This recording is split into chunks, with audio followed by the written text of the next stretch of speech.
Brilliant. Hello, and welcome if you're new as well, because I think there are a few fairly newish people here. So, oops, that's not my password. There it is.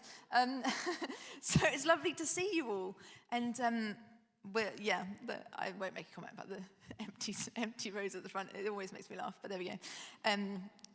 You won't get my spit, so that's all good. I've got a little question for you to think about during my talk, and maybe even to share with someone near you in just a moment. And hopefully this will kind of get you thinking during the talk and keep you alert and awake. So the question is, what sets Christians, or yourselves, if you call yourself a Christian, what sets you apart from the world? How does the world know that you are a follower of Jesus? Got a little thought? How does the world know that you are a follower of Jesus? You may not have anything, and you may say, do you know what, I want to find out, and that's totally fine. But if you've got a little thing, why don't you just turn to your neighbor and say, hi, this is what I'm thinking. It's totally fine. There are no wrong answers. Go for it.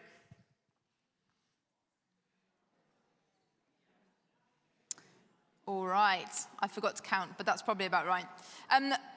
You might want to continue the conversations at coffee at the back. I hear there's some tasty hot chocolates afterwards, so worth that. And maybe your thoughts might have changed by the end of the talk. Who knows? Maybe you want to tell me that actually that's not quite right in my eyes. Love to hear it. We'll talk later. In the book of Galatians, we've been going through this series. Highly recommend you to try and listen or read through it all in one go, because there are some big themes that come up. One of them is about the difference between living by the law of the Old Testament and living in the promise made by God. Difference of living by law and living by a promise. And this begins to come out more in this chapter, hence me recapping. So if we look a little bit at the end of chapter 3, if you do have it in your Bibles or on your phones, do have a little look, and then you can bookmark it to read through later. Paul, writer of the New Testament, is going back to stories of the Old Testament, because he's saying it's all relevant. And there's this guy who's pretty significant in the whole story of Christianity, of the whole story of God, and that's Abraham. Do you guys know any little things about Abraham, any little stories? Is it ringing a bell, the name? Abraham, he's like one of the big forefathers of the Old Testament. And he was given a promise by God, which you can read about in Genesis, the first book of the Bible, chapter 12. It says this: God tells him, I will make you a great nation. Abraham, I'm going to bless you, and all the people on the earth will be blessed through you. To your offspring, I will give you this land. Now, that's a kind of inherited promise of giving land or being blessed by God. It's this sense of a close, intimate promise of inheritance. Wow. That means that that Abraham can not only call God Lord of all, but also Father in the most kind of safe and secure way. Both Lord and Father. So he's got this promise that he's holding on to, which is really cool. And then he's got to wait, because it's not yet happened. It's not yet come to fulfillment. So him and his family are kind of like, okay, that's great, but we've got to wait for this kind of offspring, this descendant of ours to come. And so we better be ready for when he comes, but we better be kind of right with God. But it's a bit tricky, because they're just human. We mess up from time to time. And so God brings a law. He brings things for them to abide by, to keep them in step and in check and on the right path to be right with God. That's the law. It kind of acts as like a guardian. You know, when you're underage or maybe can't make decisions for yourself for whatever reason, you're given a guardian, someone to watch over you. It might be a parent, it might be an uncle and aunt, or it might just be someone who really is respectable and loves you greatly. But they're there to keep you in check, to make sure that you make those good decisions and to kind of say, well, these are probably not good decisions, but yeah, we'll go with these ones because that's a good way to live. That's what Abraham and his family were given while they were waiting for this promise to be fulfilled. Has anyone done a Duke of Edinburgh award or partway done or heard of it? We got Sam, thank you Sam, faithfully at every service telling me, yes, you have. Some people have done it, are you familiar with it? It's the Queen's Jubilee, so, you know, we should be familiar with these sorts of honourable things that they've done. The DV award, I, as a kid, thought, yeah, that's a cool thing to do. I'll have an extra kind of badge on to my name. That'd be great. Didn't complete it. That's by the by. But I did the walking bit, which was really fun. So I did the walking bit, and we had to go to these little after-school classes to prepare to be ready for this big expedition in the middle of nowhere, which was just in the local forest, which everybody knew where it was, but that was fine. We were in the middle of nowhere, and we had to learn how to read maps. And we had to know what things we needed to pack in our rucksacks so we were prepared for the journey ahead. What kind of things, if you're going on a hike, do you need in your rucksack? Do you want to shout them out to me? Water, essential. Everyone needs water. Come on. Raincoat, yeah. Fuel, food, hiking boots, that's going to be useful. What about when you hike, your socks get... Sleeping bag, thank you, that is very useful. A map, what are we going to sleep under? A tent, yeah, great. Hammock. I mean, there are loads of things. And what if you go way off the path and maybe you need to get a sneaky bus ride to go back onto the path and you don't tell your teacher that you did that? I didn't do that, honest. No, I didn't actually do that. But you might want a little bit of extra change as well, because we do sway off the path from time to time. You need quite a lot in your rucksack to be ready, even just for one night out and about, or just to be prepared for whatever might come your way. And so I had this rucksack, and I tried it on, and oh my goodness, like nearly fell over because it was so heavy, and laid down. I mean, we had to have pots and pans and everything. It was crazy, but it was heavy. It was weighing me down.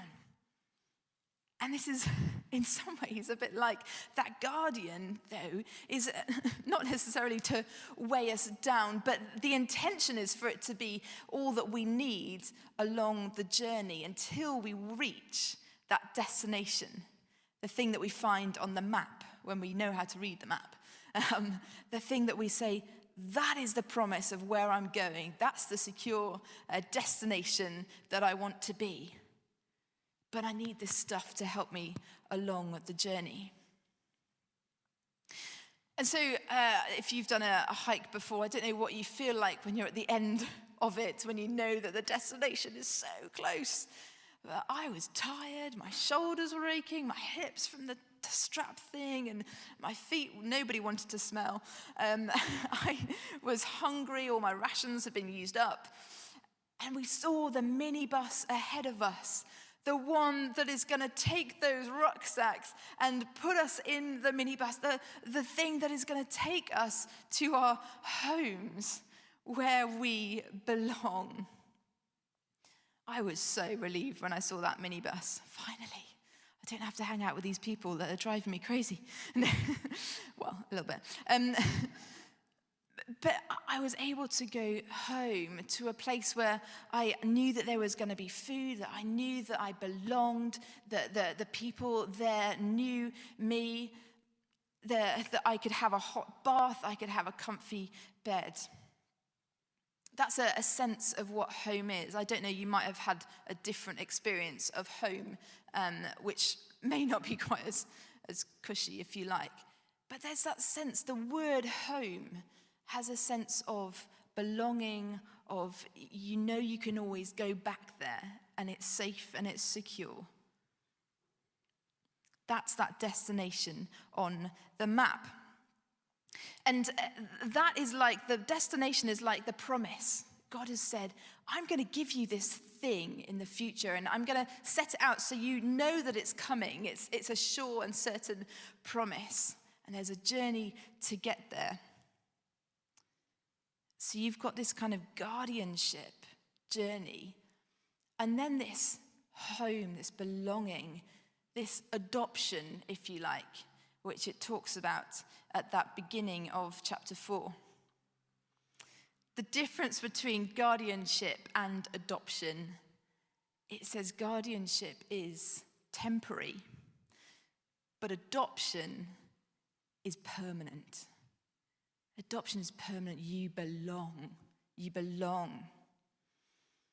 You see, under the guardianship of the law, the Israelites, the people of Abraham and all of his descendants, they were never quite able to fully fulfill, to fully reach that destination of the promise, because they kept trying, they kept using those emergency rations from their bag. It was weighing down. Yes, they would get back on track. They would do the rituals or the festivals, but they would need to keep digging in to the rucksack, keep digging in to those rations to get top-ups, to get right with God. And now Paul is saying that guardianship was for a purpose, for a time, but now the waiting has ended.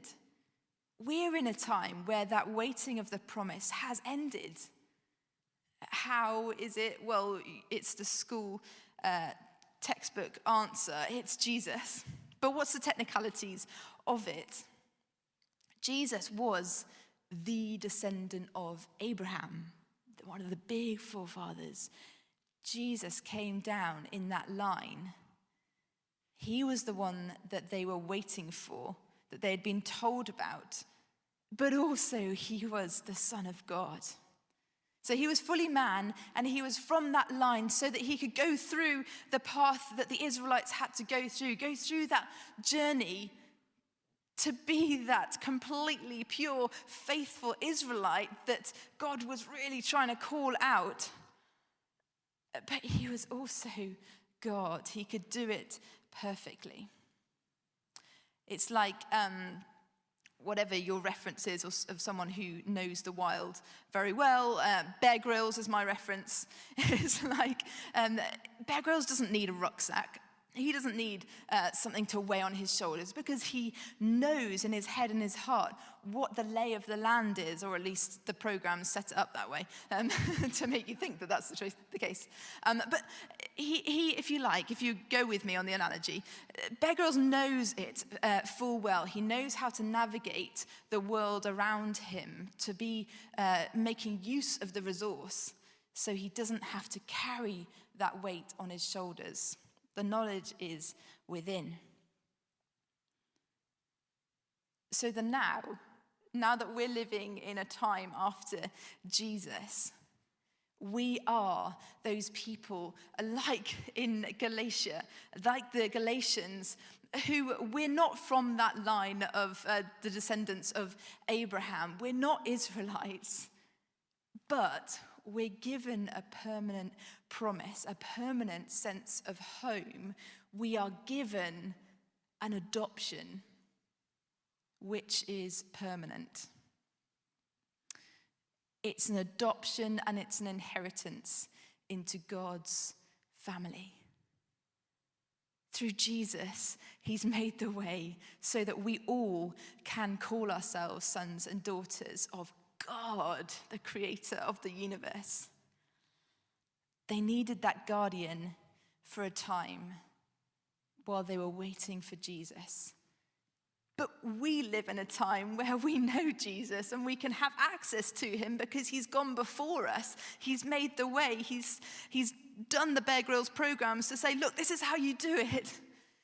You believe it in your head and your heart. You know it, but full well you say, yes, okay, Lord. Yes, Jesus, I believe in you. Jesus is enough. Guys, Jesus is enough. So if you do call yourselves Christians today or followers of Jesus or whatever that looks like, what was it for you? What sets you apart? What defines you apart from the world? What difference does it make? A permanent adoption in that family of God. It might be that we have a very strong sense of morals, what's right and wrong. It might be that we come here on a Sunday, or that we're connected to churches and we worship and we sing some lovely songs with a lovely band who sing wonderfully. It might be that people see you and you then say, yeah, Christians are quite nice people. They're all right. Hopefully they say that. They might say something else. But maybe that's what it is. What sets us apart? That may not be wrong. These things may be true. But I think there's something more than that, than just that kind of external niceties of knowing what's good and not. Yes, those things are good, but I think Paul is asking the question here. Are we carriers of the law? Are we rucksack carriers? Are we still living under that guardianship, like underage children, as it says?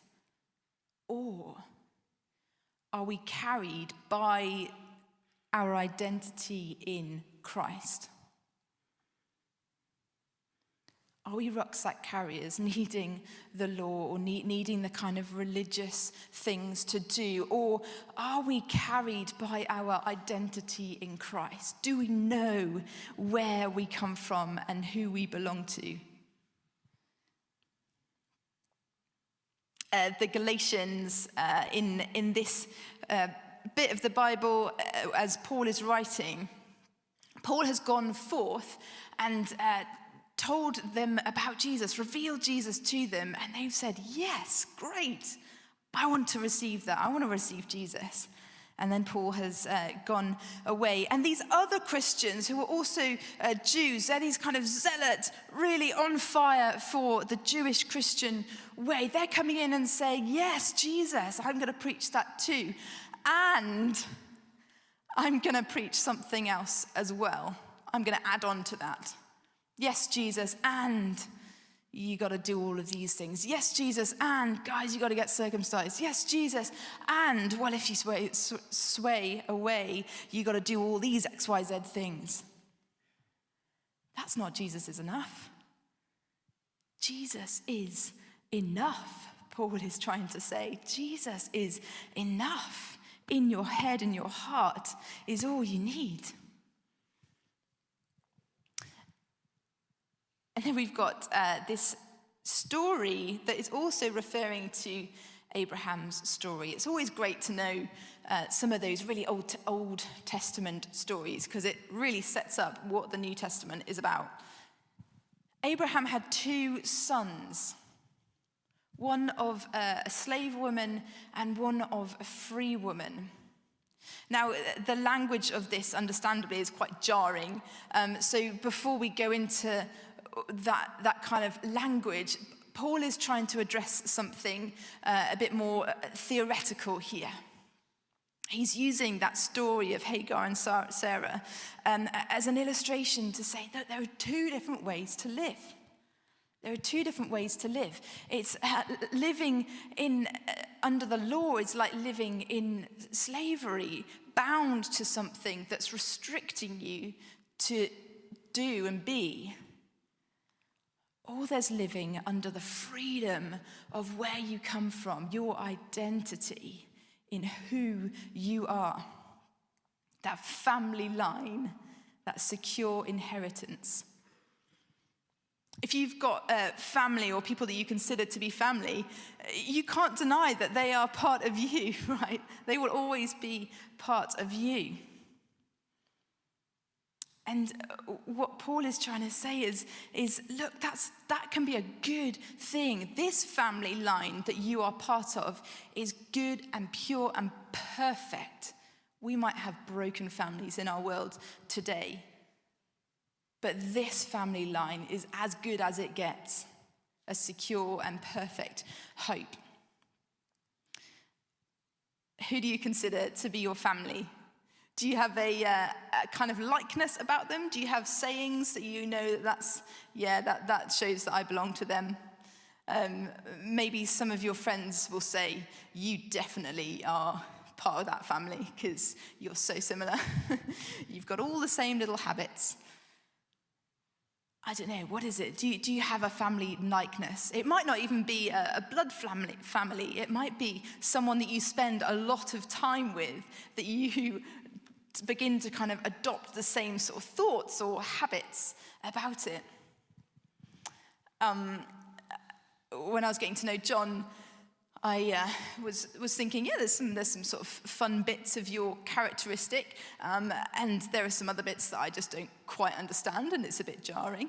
And I got to meet his family, which was terrifying, but fun at the same time. And he's got 2 brothers, and when I got to meet them, there was just a light bulb moment. I was sat in the room thinking, oh, that's why you are like that. That's why you take the mick out of everyone, because you all do it, and that's kind of a fun thing to do. Right, okay, I need to get on board with that, great. There's a kind of family likeness when you've grown up or spent a lot of time with people around you. I've got a little kid as well who obviously spends a lot of time with us, and it's kind of terrifying that she picks up on a lot of little habits and a lot of little sayings that we do, and perhaps hopefully one day she'll pick up on the good mindsets and thought processes that we try and show to her. But the other day, she had all her toys and her teddies around her, and she put her hands together and went, right, and then kind of walked off. And I was thinking, where has that come from? I was telling a friend of mine who knows me quite well, who said, you do that all the time. I had no idea, but it was quite enlightening to hear that. She's obviously spent a lot of time around me to pick up on those habits. I'm pretty sure her first word was shoes. And there is a certain person who used to live with us for a year while Ray was kind of picking up on words and things. And that certain person had quite a few shoes around the house. So that kind of, it immersed in her language. She gets very excited every time she sees shoes. So it might not be shoes for us. It might not be a saying. But guys, if we spend time with our Father who has adopted us permanently and securely, just maybe there'll be something of his way of thinking, of his love for the world, of his language of love that might just come out of who we are, might just come out in our own sayings, our own habits. But only if we accept that adoption, only if we come and say, yes, Jesus, do you know what? I want to hang out with you. Now, it doesn't need to look big or scary or profound or theological so much as it's just about hanging out with the one who's made a way for you to have a secure hope, a secure future, a secure sense of you belong. You are home when you're with God. You're home when you're with God. It might be, I definitely notice a difference in my day when I've got up and prayed and said, God, you need to be Lord of today. You need to be at the center. Or in my little journeys, which are quite brief when you live locally, of just saying, God, keep me focused. Would you remind me of who you are today? Or it might be listening to a podcast or listening to the word or getting to grips with it and reading it. It's about spending time with him, trying to learn that kind of habit, that wonderful sense of who God is and his love for the world. And you know that I'm coming into land soon, that sense of where we're going and what that home is, the promise now that was saying, your inheritance is this land, God was saying to Abraham, that now too is for us. But what it looks like is God is restoring and renewing the whole of the earth, the heavens and the earth. And he wants them to be yours, to be part of this new, wonderful creation. A home that is perfect, that is secure, that is good, that is loving.